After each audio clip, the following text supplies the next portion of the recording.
Welcome back to the Sista Gurl Podcast, where nothing is off limits. I'm your host, Tasha M., and this is your safe space for real conversations about life, love, relationships, boundaries, healing, and everything in between. Now, today we're talking about heartbreak, not just breakups and the pain that comes with it, but the kind of pain that changes you, the kind that makes you question your worth, your judgment, and whether love is even worth trying again. And of course, we're going to talk about healing. Healing after you love someone so deeply has walked away. Healing after betrayal. Healing after disappointment. And healing after you poured into somebody who couldn't pour it back into you. So yeah, we're going to talk about it all. The pain, the lessons, the loneliness, the healing, and learning how to love again without losing yourself this time. So get comfortable, grab your coffee, your tea, your blankets, or whatever helps you relax, and let's talk about it.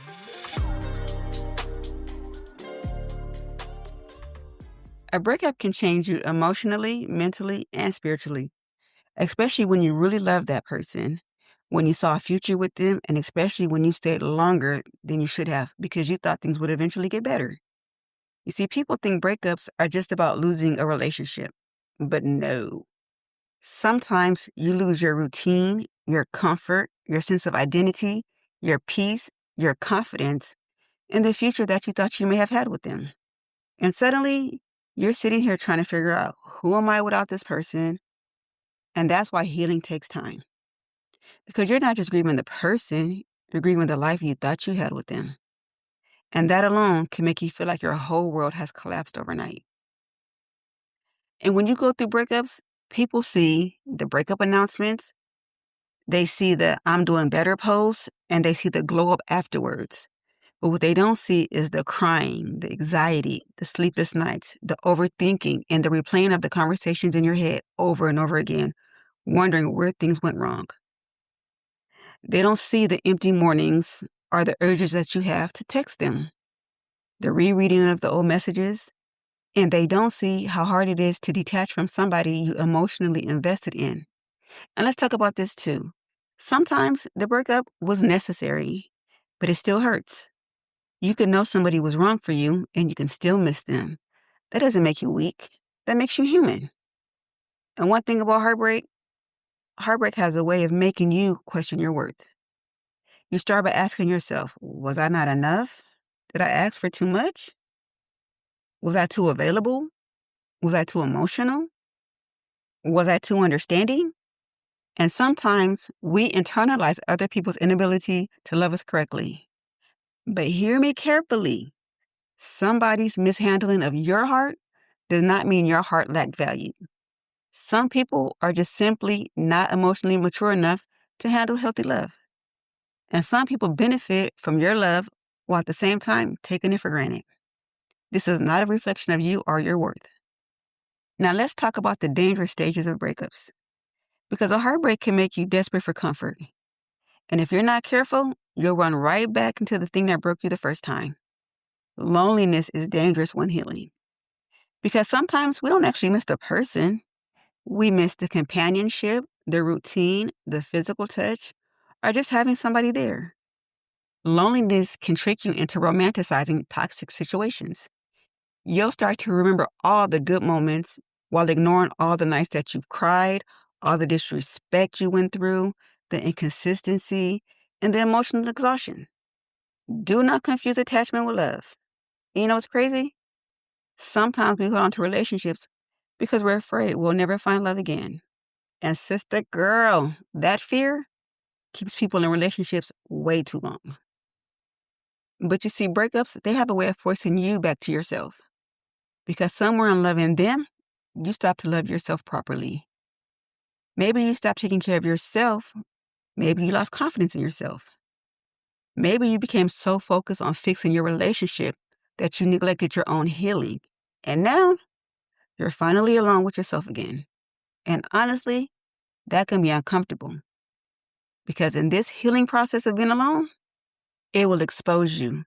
It will expose your insecurities, your fear of rejection, your fear of being alone, your unhealthy attachment patterns. But healing also gives you something beautiful, self-awareness.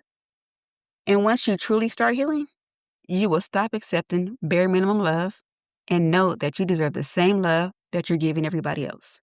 You deserve peace, you deserve honesty, and you deserve a consistent, healthy relationship. Now, let's be real. Healing also teaches us discernment. So next time, pay attention.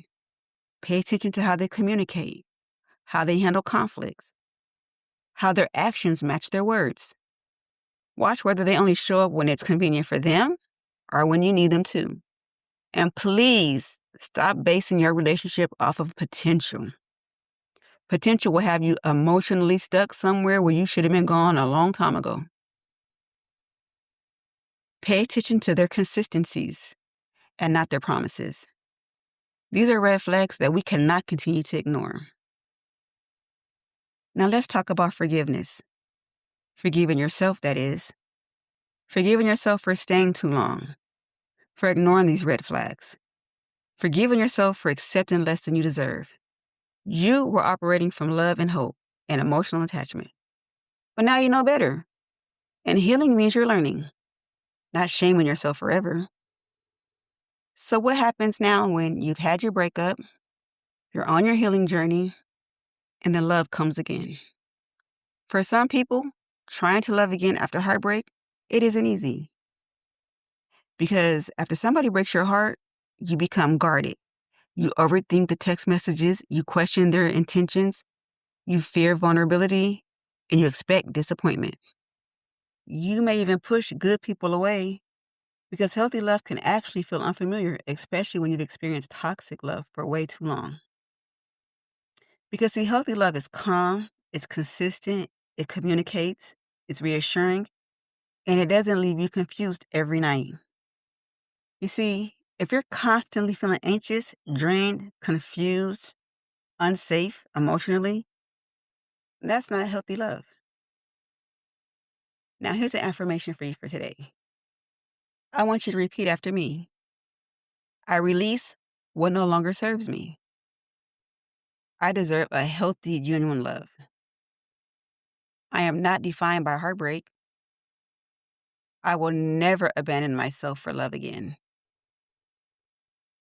The love meant for me will not require me to suffer for it. Now, let me tell you something beautiful. Healing doesn't close your heart forever. It teaches your heart wisdom. And when you finally heal, you stop chasing people. You stop begging. You stop settling. Because healed people understand this. Love should feel safe, not confusing, not inconsistent, not painful all the time. And yes, you can absolutely find love again. Real love, healthy love, safe and intentional love. The kind of love that doesn't require you to shrink yourself just to keep it. And if you're currently healing from a heartbreak, I want to remind you this. This season of pain is not your final destination. One breakup does not determine your future. And just because somebody failed to love you properly does not mean you're difficult to love. Take your time healing. Reconnect with yourself. Fall back in love with yourself first. And trust me, the right love will never require you to betray yourself just to keep it. All right, sis, that's a wrap for today. If this episode spoke to you, make sure you share with another sister who needs to hear it. And don't forget to subscribe, leave a comment, and stay connected. Because over here, we're growing, healing, and setting boundaries together. This is your Sista Gurl Podcast, where nothing is off limits. I'll catch you on the next episode.